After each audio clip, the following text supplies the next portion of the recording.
It's Box Set Music Guy, and I have a question for you. Did you get your free music? Did you get your free record with purchase on your box set?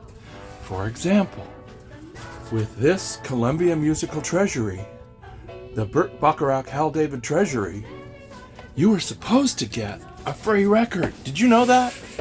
You were supposed to get this Dionne Warwick's Golden Hits record.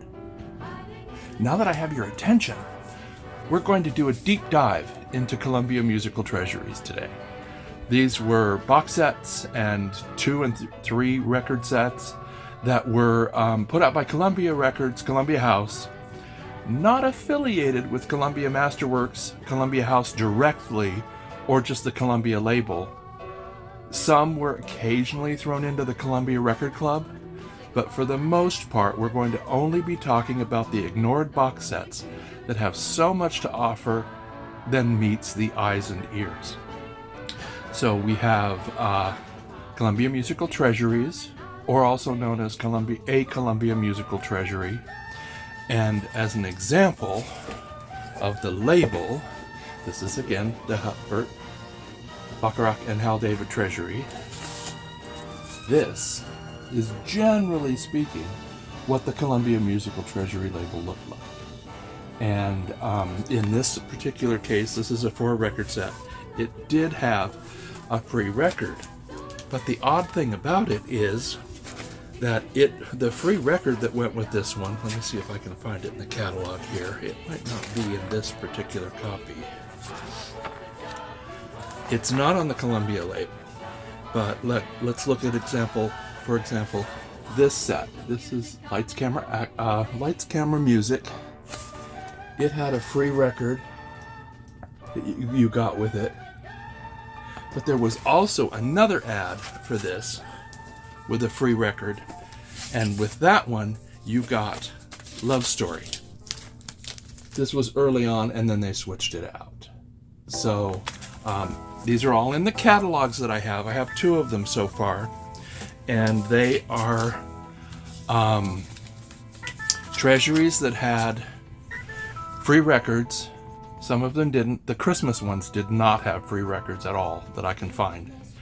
And sometimes the record was outside the box. It was actually a true free record outside the box. And then, for example, with this set,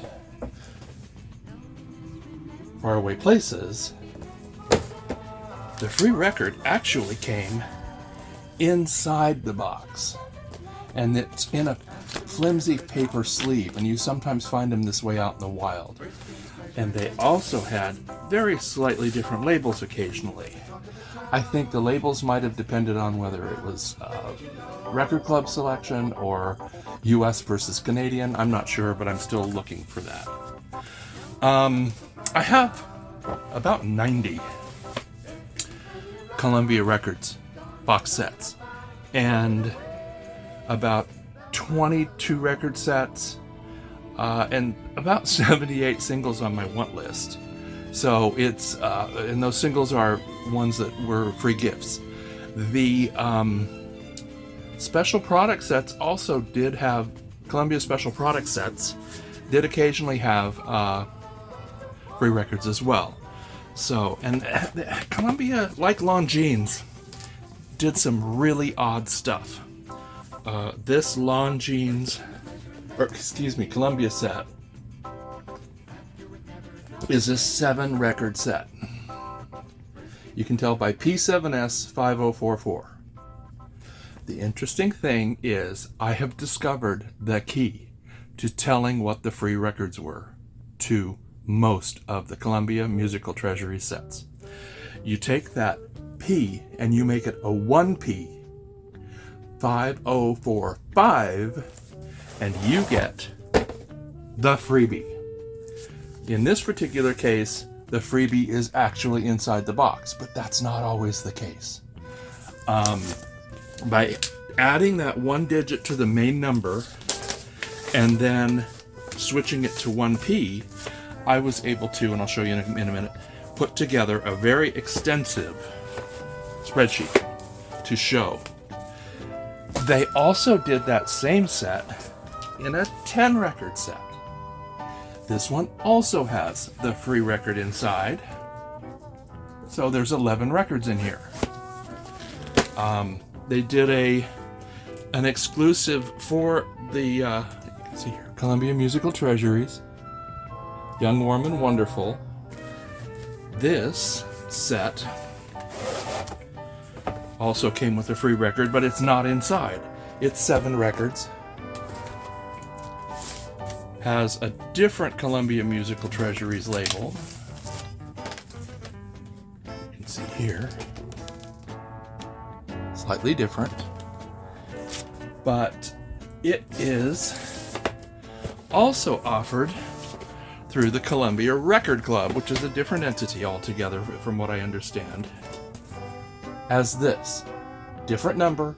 Most of the tracks are the same, but there are a few different tracks. That's the number for this set. And this is the number for the other set. Go figure. Who knows why these people did some of the stuff they did. So what I'm working on is a comprehensive spreadsheet that I hope to have online somewhere where people can go and check the catalog of Columbia Musical Treasuries box sets, what the free records were, what were Record Club offerings only. Interestingly, the Columbia Record Club, it was started by Maxwell Shame and Harry Sherman. They started the Book of the Month Club, which also did try to do some record sets, but it didn't work out and they ended up with Columbia. So they were the ones who kind of started the whole thing. And on this spreadsheet, I want to be able to share it and be able to show this is the box set, this is the free gift that came with it. So 3 record sets generally never had a free record, and that's most of the Columbia Christmas sets. Then 4 record sets occasionally did, 5, 6, and 7 record sets almost always did. And it's that key to taking put a 1P in front of it and add 1 digit to the box set ID. That gives you the free record. And it works virtually every time that I've tried. Most of it I've been able to document with the catalogs that I own, which I've gone and misplaced the doggone thing. These catalogs show the free records that came with these sets. You can see Mitch Miller had a free Mitch Miller record. The folk record had a free bonus record. You can see here. So I'm a completist. If I have one thing, I have to have it all. That's just the way I am. So that's gotten me into trouble now, because now, unlike Longines, which I already have, these are all Longines, and I have the free records filed with the free record is filed with the sets that they came with. And you can see here, free record and the box set. I've got to do it now with Columbia. Reader's Digest did do some free records, but I don't think a ton of them were offered with the box sets. And generally speaking, Reader's Digest sets have more records in them. So maybe they didn't do the whole ploy of, instead of just selling you 6 records, Longines would sell you 5 plus a free record. Anyhow, let's go look at the computer, and I'll show you a little bit more about the spreadsheet I'm working on. Okay, so we're at my computer now, and this is illustrating, as I showed you, the Burt Baccarat Hal David set, which is actually Terry Baxter, who is an enigma as it is.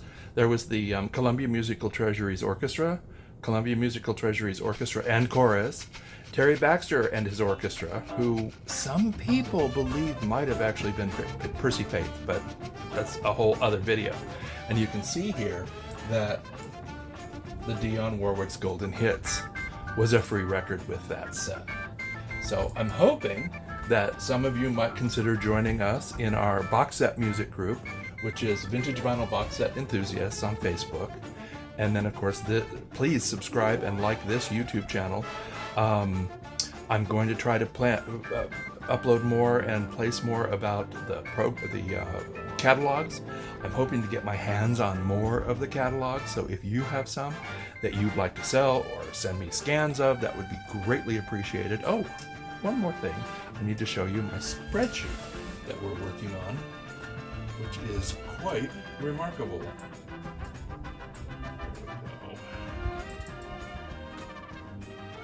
The spreadsheet I'm working on, I currently show several pages. One is the box sets that I own. Okay, this is the spreadsheet. If it has green, I own the box set. And then if it has yellow, I'm looking for it. These are the free records that I am trying to find. You can see here, 6P6111, 1P6112, Down a Country Road is the free record for this one. And I've also on this linked so that you can open up the Discogs page. And that's also part of what I'm working on with this. And on Discogs, I'm hoping to cross-reference the free records with the box sets, but I need to have documentation for more of these sets before I do that. So anything anybody out there can do to help is greatly appreciated.